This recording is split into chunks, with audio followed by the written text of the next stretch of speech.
Hey friends, this is Coach Maggie, and I'm here talking about why change is so hard and how to be successful with it. So, I wanted to share this because I get a lot of questions about supplementation and menopause, and I also get a lot of questions about like what should I be eating, what should I be doing, what should my lifestyle be? And before we can even kind of address that stuff, we need to back up and talk about change and mindset. And so I want to share with you first that change is really hard. Like we all know that, but there's a reason why it's so hard. And it's because our brain is trying to protect us. If we are living in the status quo wherever we are right now, even if we kind of existentially know it's not the right thing, our brain's like, no, we're fine because we're alive. And so don't try to change that because any change could be life threatening.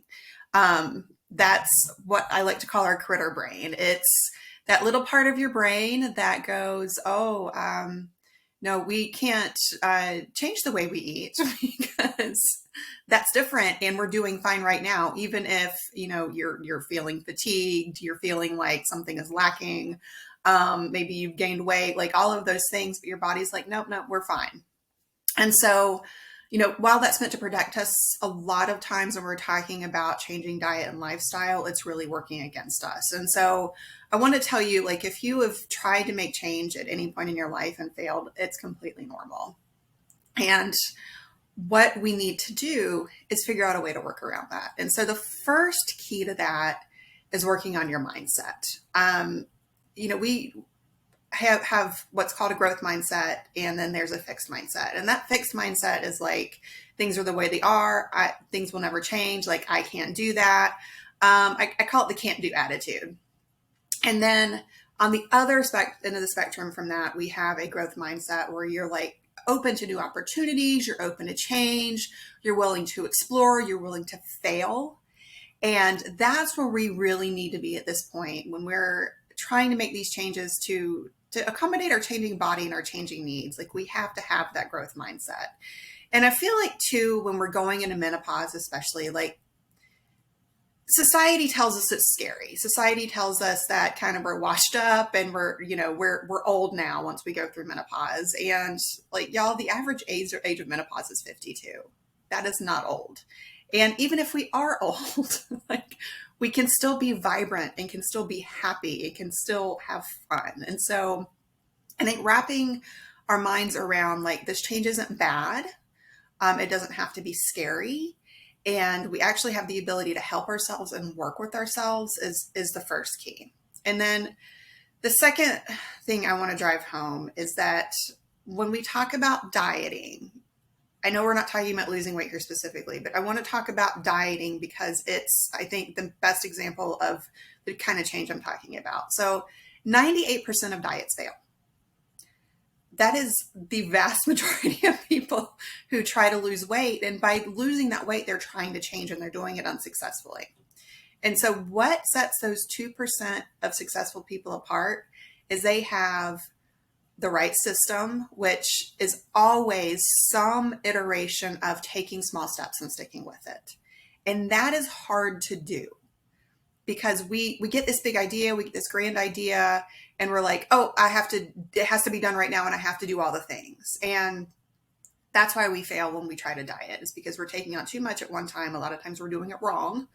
A lot of diets focus on deprivation and cutting things out, and our brain and our body don't like that. And eventually it's kind of like a pendulum. You're going to kind of hit a point where you've pushed too far this way. And so your body's going to push you back the other way to try to find that balance.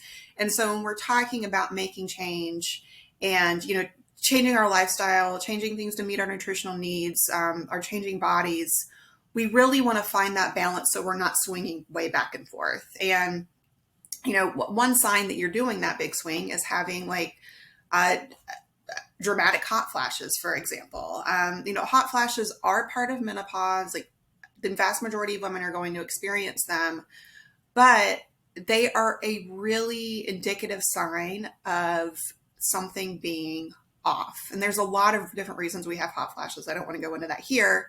But if you're having a lot of hot flashes, is in particular because it's the most obvious sign that means that something is off and you need to help your body find that balance so that you're not swinging way back and forth.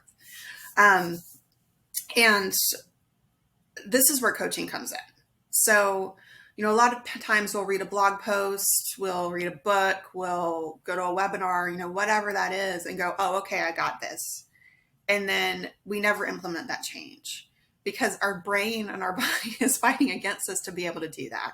And so that's where, again, like back to successful weight loss, like the keys there for people are, they're taking those baby steps, they're sticking with it, and they have support and they have accountability. And that's just not something we're able to do on our own.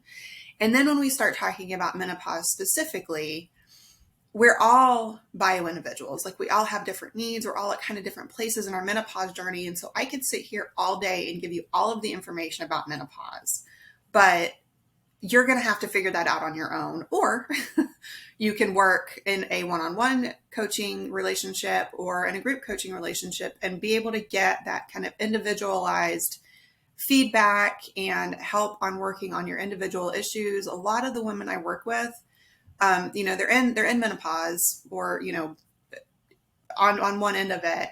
And they're also dealing with, years of dealing with food cravings or years of being on the diet hamster wheel or years of dealing with emotional eating or, an insert problem. And that just compounds the issues we're having during menopause. And so that's why having that one-on-one coaching relationship or having that group coaching relationship is really, really, really beneficial when we talk about making these changes so that we can thrive through menopause.